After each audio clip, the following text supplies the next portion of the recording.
All right, pipe down. We don't know if she has a loud voice or a soft voice, but we want to hear this. Step over here so Maddy can see you. Right there. You see her, girl? You see her?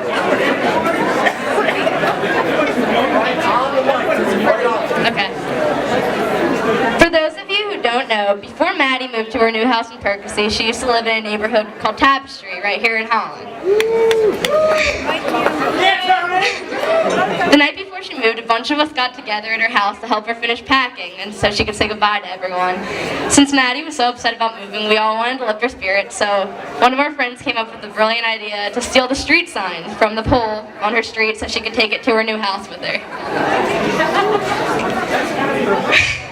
We all thought this wasn't the greatest idea ever, but being the bold girl Maddy is, she had an ear-to-ear smile across her face and said, "Let's do it."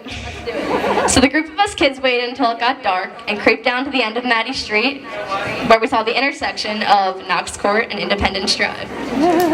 Two of the guys we were with shook the pole repeatedly until the sign fell. We quickly picked up the sign, ran back to Maddy's before anyone saw us, or so we thought. While we were all laughing and smiling, taking pictures with the sign in Maddy's backyard, we were interrupted by the sound of Mrs. Oliver yelling, "Maddy, come here now." But it didn't really sound too intimidating in Caroline's British accent. We all walked to Maddy's foyer where a tall police officer was standing with a notepad in his hand and a stern look on his face. And I remember the first thing Maddy doing was turning around to me and saying, "Do you think he'll let me keep the sign?"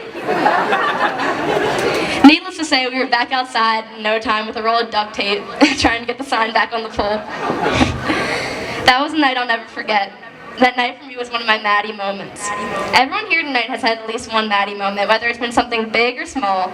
Maddy has a way of impacting people with even the littlest thing she does. Maddy's best characteristic is her caring for others and her willingness to help people. Throughout all the time she's been in the hospital, whenever I would ask her how she's doing, she'd respond with, "I'm okay. Most importantly, how are you doing?" Maddy's personality is the reason she is so loved and admired by her family, friends, and even strangers that she doesn't even know she impacted. Maddy is lucky enough to have two school communities fighting right alongside her in this battle she is facing. The Penridge community and the Council Rock community have put forth so much effort into not only raising money for Maddy's medical expenses, but also providing moral support for the entire Oliver family.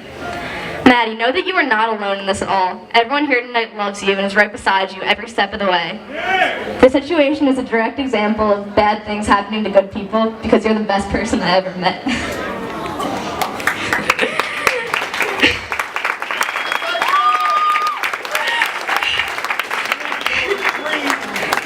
Your strong will and amazing sense of humor and outstanding positive outlook on life will get you through any battle that comes your way. No matter what, you're always there for everyone else, and tonight, Mads, we're here for you. We love you.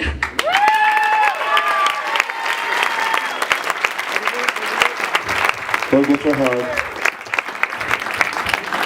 And we're all going to thank Tony for making us cry. All right, you ladies ready? Ready. All right. Matt, Tony, because I read the speech ahead of time.